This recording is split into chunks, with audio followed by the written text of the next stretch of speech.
ako sa showbiz mismo, 5 years old po ako. So, siguro parang 13 years na po ako sa showbiz. Medyo matagal-tagal na din po. You started nga yung mga batang, di ba, yung batang, gumaganap ka ng mga batang karakter ng mga artista, di ba? Pero dun sa 14 years of your career sa showbiz, ano yung 3 highlights of your career? Oh my gosh. Yung kung may consider mo. Series? Three highlights ng career mo. Siguro po yung first of all, going Bulilin. Since doon po ako nagsimula, doon po ako natutong umarte, doon din po ako natutong magbasa ng lines, and yun po talaga yung first ever experience ko. And then next po is, second ko po is Flor de Liza po siguro, since yun naman po yung pinaka first ever ko na lead role.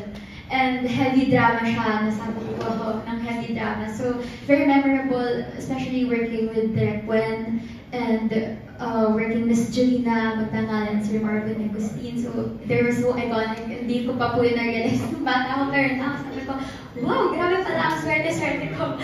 And then, yung third, of course, Black Rider po.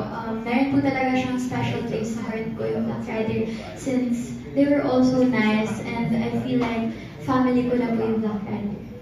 You're a good actress, no? Napansin namin. Pero ikaw ba, kung may choice, at maganda din yung love team yun ni Marco, di ba? Kung may choice ka ba, you want to na makilala bilang solo artist or gusto mo na love team? Kasi ang love team sa Pilipinas, very popular, di ba? Ikaw, personally, ano yung mas gusto mo makilala as an artist?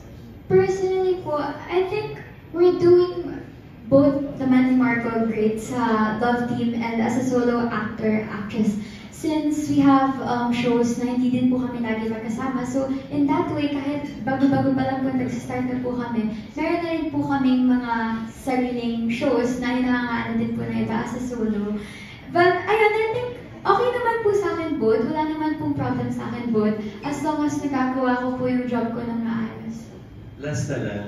Ngayong 18 ka na, syempre mas maraming mga character roles na nagagampanan ka that you're 18 already, na hindi pwedeng gawin mo before nung bata ka pa. Ikaw ba personally, kung may choice ka, ano yung gusto mong role na gawin na medyo mas mature at your age ngayon?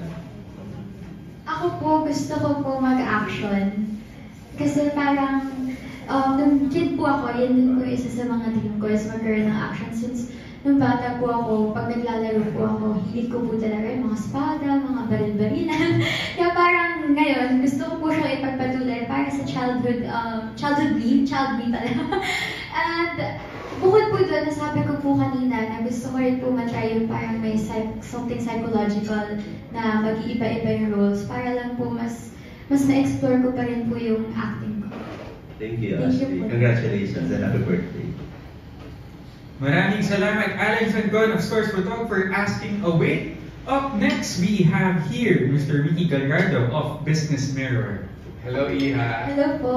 My question is, kung hindi ka nag-artista, hindi ka pumasok sa entertainment, what do you think will you pursue? Ano sa palagay mo kung ano ka ngayon? I mean, personally po, feeling ko po talaga somehow mag-artista pa rin po ako or something related pa rin po sa entertainment. Since nung bata po ako, napansin na po nila mommy and napapanood ko rin po sa mga video footages ng kid po ako. Mahilig po talaga akong mag-perform. Mahilig po ako kumanta, mahilig po ako sumaya, nag-play po ako ng ukulele na wala sa tono. So, feeling ko po, doon pa rin po patungo yung buhay ko kung hindi po ako nasa pag-aartista po ngayon. Pero, isa pa rin po na interest ko is chef, since mahilig po ako magluto. Yes po. sino pinagluluto mo ngayon? Sila mommy po, yung mga sisters ko po. Sa bahay lang naman po ako nagkuko. My second question is, showbiz is a very, puts a lot of hype sa physicality ng tao. How do you take care of yourself? How do you exercise? What are your beauty rituals? I mean, at your age na 18, di ba? I go to skin clinic po if may time. Pero sa bahay, meron po akong three-step skincare routine.